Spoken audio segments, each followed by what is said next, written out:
Et on retrouve pour le journal en direct d'Israël Daniel Haïk, Shavuatov et Bokertov Daniel.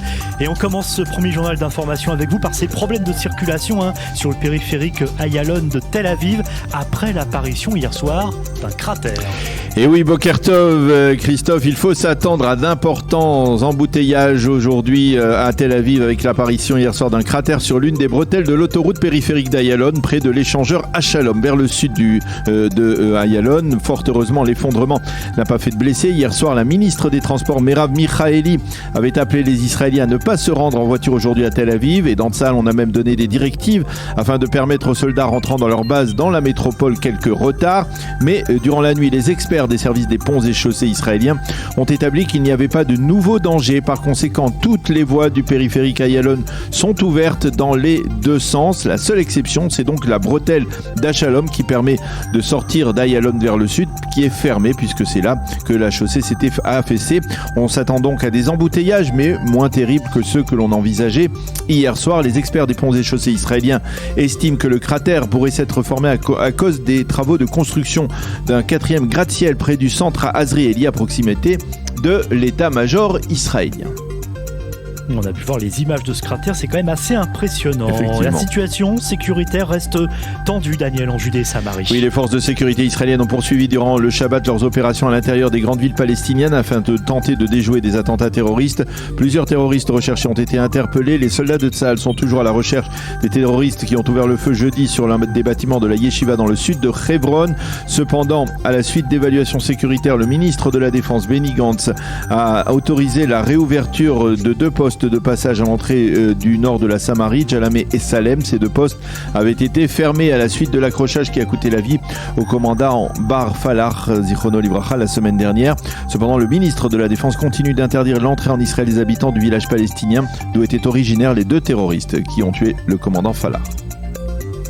Et puis la tension est également élevée dans le nord du pays en perspective de la mise en activité de la plateforme gazière de Karish. Oui, le leader du Hezbollah, Hassan Nasrallah, a lancé hier soir de nouvelles menaces en direction d'Israël à propos de cette exploitation de Karish. Nos yeux et nos missiles sont rivés sur Karish, a dit Nasrallah, et notre ligne rouge sera le début de l'exploitation de cette plateforme. Si l'on nous impose une confrontation, nous serons prêts, a encore dit Nasrallah.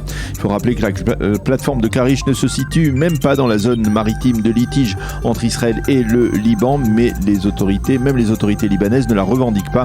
Mais Hassan Nasrallah s'en sert donc pour faire grimper la tension. Et ce pôle de tension intervient après une nouvelle opération militaire imputée par la Syrie à Israël.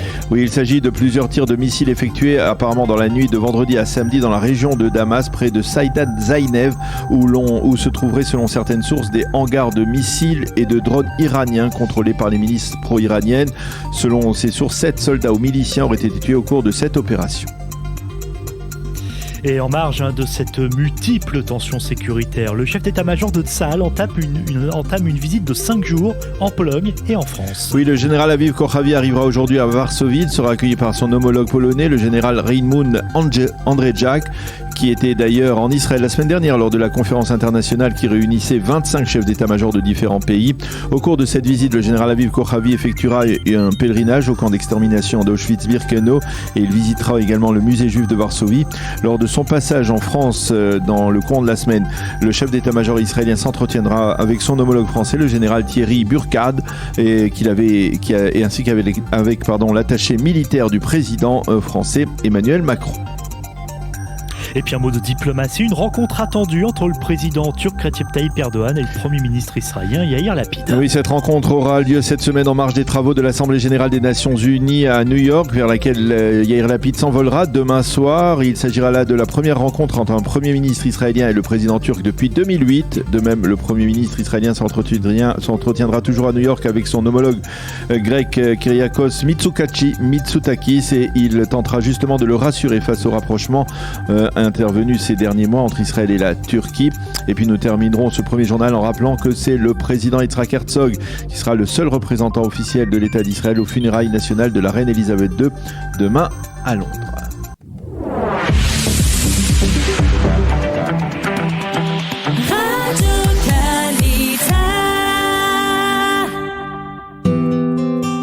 page météo pour terminer ou compléter ce premier journal d'information. Le temps sera partiellement nuageux à clair avec des températures normales pour la saison. Il fera 29 degrés à Jérusalem et à Tel Aviv et 36 degrés à Eilat.